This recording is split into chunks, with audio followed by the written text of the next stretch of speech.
अस्सलामुअलैकुम और खुशामदीद मेरे दूसरे व्लॉग में। जैसा कि आप लोग जानते होंगे, मेरा नाम राफ़े है और आज हम फिर निकले हुए हैं वॉक पे।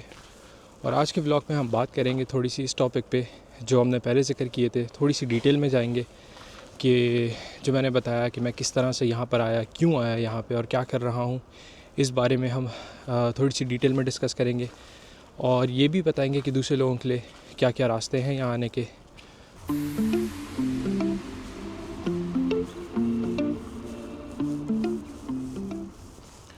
तो जैसे कि हमने डिस्कस किया था कि मैं आया हूँ यूक्रेन से, तो आज हम बात करते हैं कि मैं यूक्रेन में क्या कर रहा था। सबसे पहले तो ये बात है कि ये कहानी शुरू होती है कोई 2010-11 में। मैं बड़ा हुआ हूँ अबू धाबी में। अबू धाबी के आसपास एक ऑयल रिफाइनरी थी, उनकी हाउसिंग कॉम्प्लेक्स थी वहाँ पे। उसके बाद हम पाकिस्तान शिफ्ट हुए 2010-11 में पूरी फैमिली, क्योंकि कुछ घरेलू मसले और एक दो और मसलों की वजह से। और मैंने बहुत कोशिश की थी कि मैं पाकिस्तान में एडजस्ट हो सकूं, लेकिन वहाँ के हालात जो जिस तरह से चल रहे थे उस वक्त और अभी आप देख सकते हैं, तो वहाँ पे रहना सही नहीं था। तो मैंने एक डिसीजन लिया था 2015 में कि पाकिस्तान से निकलना है और किसी ऐसी जगह जाना है जहाँ अपनी ज़िंदगी बेहतर कर सकूँ और अपने लिए कुछ कर सकूँ। खैर, तो सबसे पहले कोशिश तो ये थी कि अमेरिका का वीज़ा लग जाए। अमेरिका का एक 5 साल वाला वीज़ा होता भी था जो उस वक्त तक एक्सपायर हो गया था।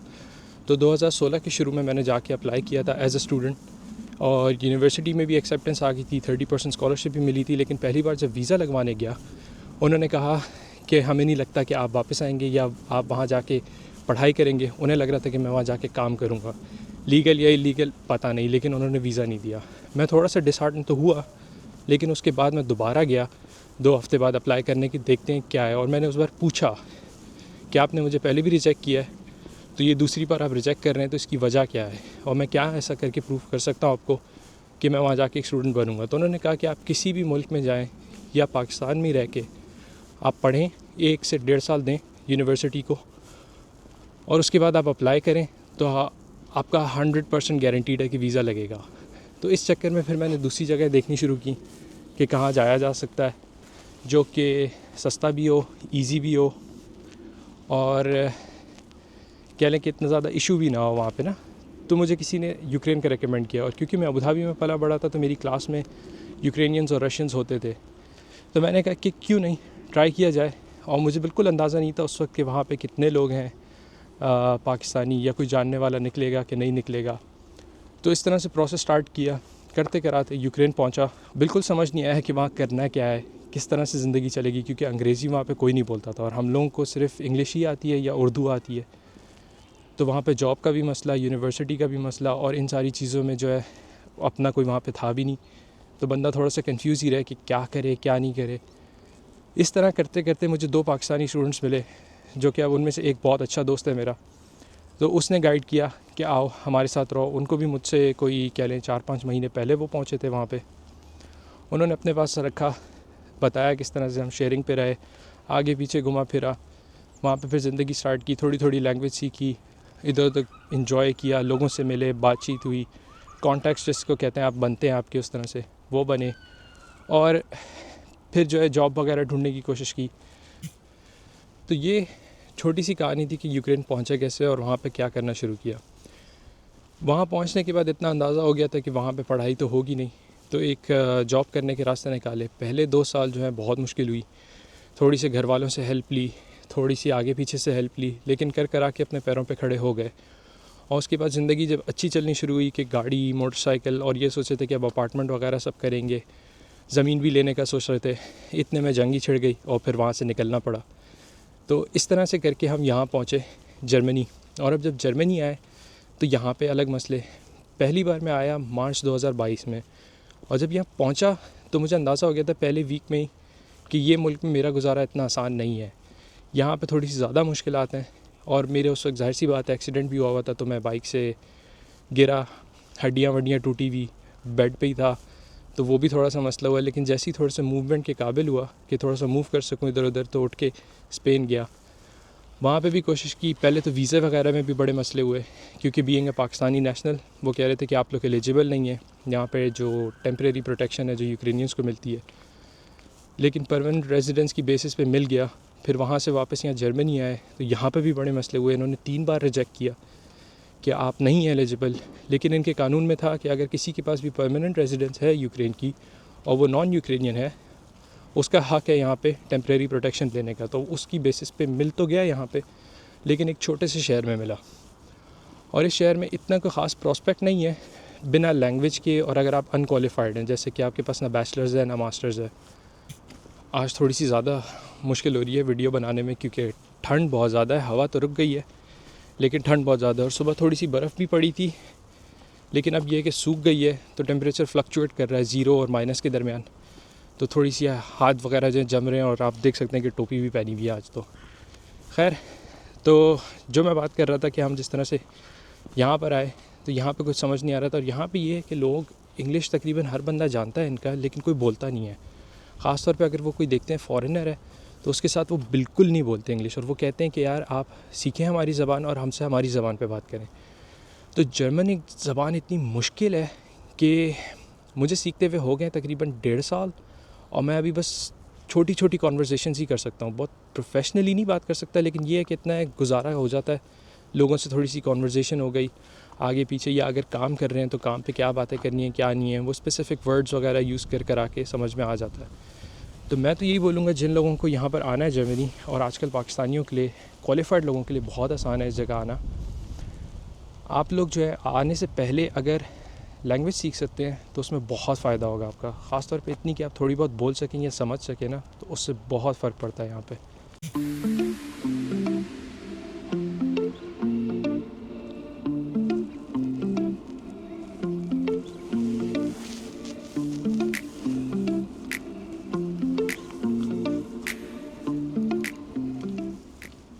तो जैसा कि मैं कह रहा था, अब मेरे कुछ दोस्त हैं पाकिस्तान से जो यहाँ आना चाहते हैं, तो मैं उनका भी प्रोसेस देख रहा था। मैं और भी लोगों का देखता रहता हूँ ऑनलाइन कि वो किस तरह आ रहे हैं, क्या कर रहे हैं। तो पाकिस्तान से यहाँ आने के काफ़ी रास्ते हैं। पहला रास्ता तो सबसे ईजी होता है, जो लोग यूज़ करते हैं वो कहते हैं स्टूडेंट वीज़े पे आ जाएं, यहाँ पढ़ लिख जाएं थोड़ा सा, और फिर अपना जो है यहाँ पे जॉब के लिए अप्लाई कर लें डिग्री कंप्लीट होने के बाद। तो उससे आपके नेशनैलिटी के भी रास्ते खुलते हैं, परमानेंट रेजिडेंस के भी रास्ते खुलते हैं। और ऑब्वियसली यहाँ पे अलग मसले मसाइल हैं, लेकिन यहाँ की ज़िंदगी पाकिस्तान से 10 गुना ज़्यादा बेहतर है कि आपको ना बिजली, पानी, गैस, चोरी चकारी के इतने टेंशन नहीं है। यहाँ दूसरे मसले हैं, लेकिन वो इतने बड़े नहीं हैं as compare to the ones we have in Pakistan. तो जैसे हम बात कर रहे थे कि पहला रास्ता है स्टूडेंट वीज़ा, दूसरा रास्ता है कि आप यहाँ पे इन्होंने एक जॉब सर्च वीज़ा निकाला हुआ है, या चांस कार्ड निकाला हुआ है। चांस कार्ड तक कहते हैं उसे, जिसे या अपॉर्चुनिटी कार्ड जो कहलाता है, आप उस पर आ सकते हैं। और उसके अलावा एक और है कि आप ऑनलाइन बैठ के पाकिस्तान में यहाँ पे एक जॉब ढूंढें, और उस जॉब कॉन्ट्रैक्ट की बेसिस पे कि मुझे एक जॉब ऑफ़र हुई है, आप एम्बेसी में जाके अप्लाई करते हैं और आप यहाँ डायरेक्ट आ सकते हैं। जो जॉब सर्च वीज़ा है या अपॉर्चुनिटी कार्ड वीज़ा है, उनमें यह है कि आपके पास एक रिक्वायरमेंट होती है, ब्लॉक अकाउंट खोलना होता है, जिसमें आपको एक सर्टन अमाउंट डालना होता है, 1 साल तक के या 6 महीने तक के पैसे कि आप दिखा सकते हैं कि यार मैं अपने आप को सस्टेन कर सकता हूँ, मैं अपना गुजारा यहाँ कर लूँगा, मुझे गवर्नमेंट से हेल्प लेने की ज़रूरत नहीं है। तो उनको भी एक फ़ायदा होता है, ये सोचते हैं कि हाँ यार चलो बंदे ने इतने पैसे लगाए, इसका मतलब है बंदा आके काम ही करेगा, इल्लीगल चीज़ों में नहीं पड़ेगा।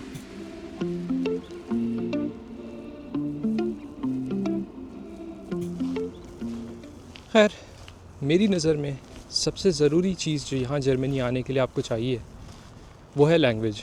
और अगर आपने यहाँ पर आना है तो सबसे पहली चीज़ होगी कि आप अपना माइंड बनाएं, कि आप डिसाइड करें कि हाँ मैंने आना है इस जगह, तो फिर मैं अब इस पे काम करता हूँ कि किस तरह मैं यहाँ पहुँचूँ, क्या क्या रास्ते मैं यूज़ कर सकता हूँ, और यहाँ पहुँचने के बाद किस तरह से स्टार्ट लेना है। तो सबसे पहली ज़रूरी चीज़ ये होती है कि आप अपना जहन बनाएं कि हाँ मैं निकलना चाहता हूँ। फिर उसके बाद आप देखें कि यहाँ आने की रिक्वायरमेंट्स क्या हैं।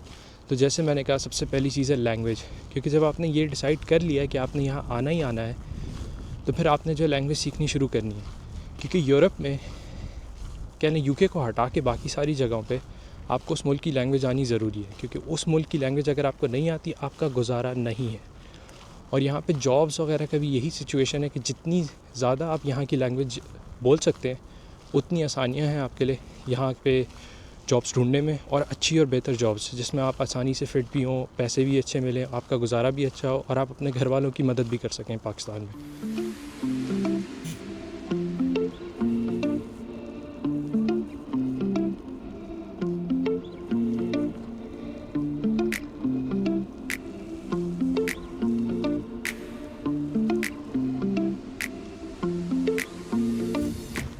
अब हम करते हैं थोड़ा सा रिकैप कि जो हमने पिछली वीडियो में भी डिस्कस किया था कि मैंने आपको अपनी गाड़ी दिखाई थी जो खड़ी हुई है।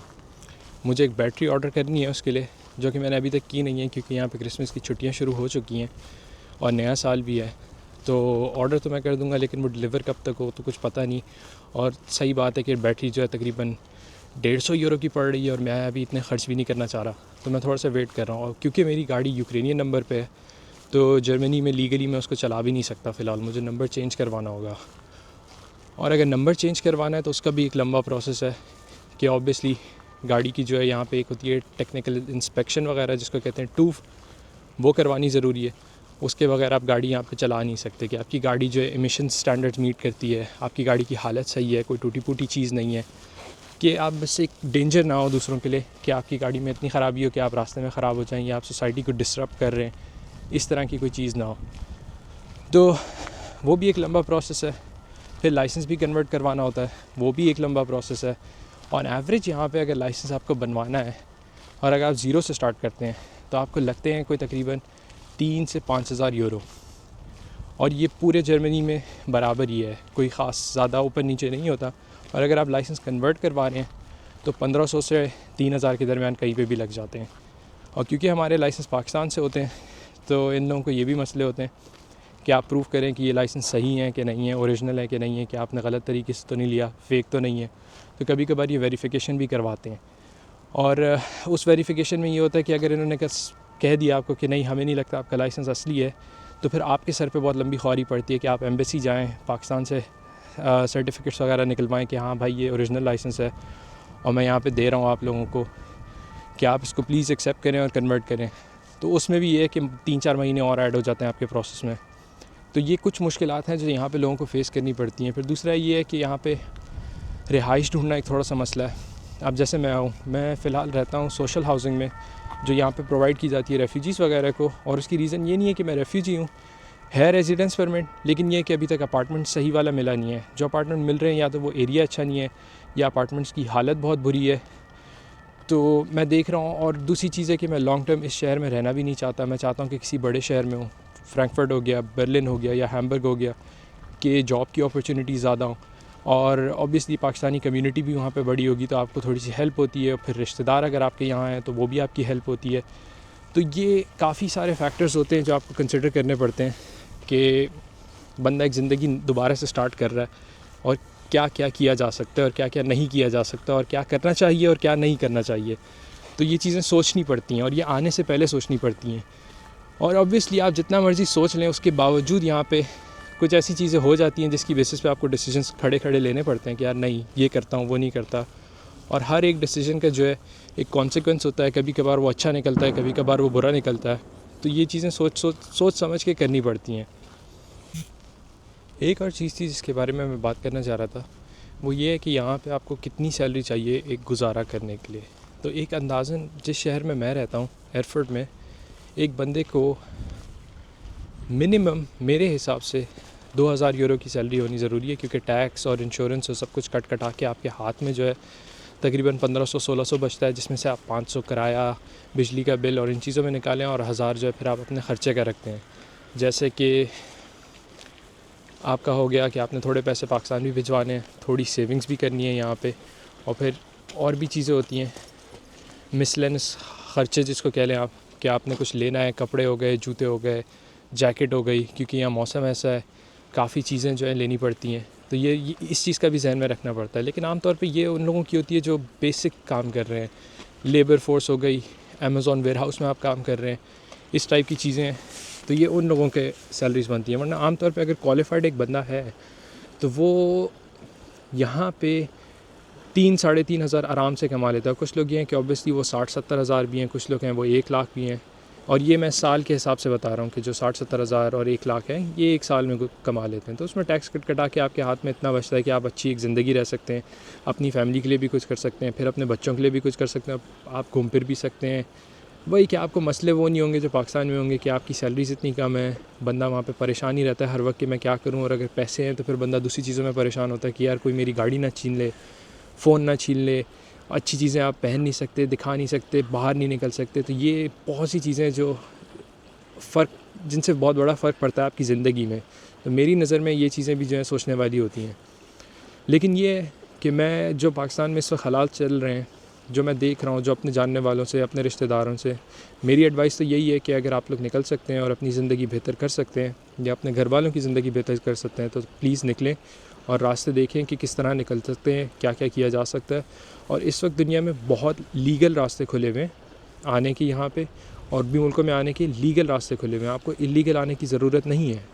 लीगल आने में ये होता है कि आपका प्रोसेस जो है बहुत ईजी रहता है और आपका जो है थोड़ी सी हाँ लंबा हो जाता है, लेकिन ये कि आपके लिए आसानी होती है, आप जलील नहीं होते, आपको मसले नहीं फेस करने पड़ते। लेकिन जो बंदा इलीगल आता है वो आके अगर एक बंदे ने मिसाल के तौर पे असाइलम अप्लाई किया है तो उसके 10 साल ज़िंदगी के गए। वो ना काम कर सकता है, ना पढ़ सकता है, बस वो बैठा हुआ जलील ही होता रहता है इधर से उधर कि मेरा केस अप्रूव हो रहा है कि नहीं हो रहा, कि मुझे डिपोर्ट तो नहीं कर देंगे।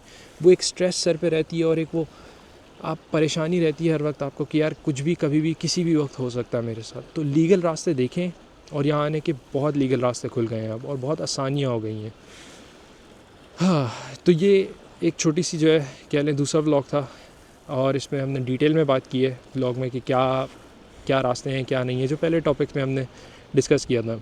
मेरे ख़्याल से आज इधर तक ही रखते हैं व्लॉग। और अगर आप लोगों के पास और कोई सवाल या जवाब या कोई ओपिनियंस भी हैं या आप कोई एडवाइस देना चाहते हैं कि मैं किस तरह से बात करूं या कोई चीज़ दिखाऊं आप लोगों को जो आप लोगों ने नहीं देखी हो या आप जानना चाहते हैं, तो प्लीज़ बताएं मुझे, ताकि फिर मैं उसकी वीडियोस वगैरह डालूं। और अगर आप लोगों ने यहाँ तक देख लिया है बहुत बहुत शुक्रिया और फिर मिलते हैं। अल्लाह हाफ़िज़।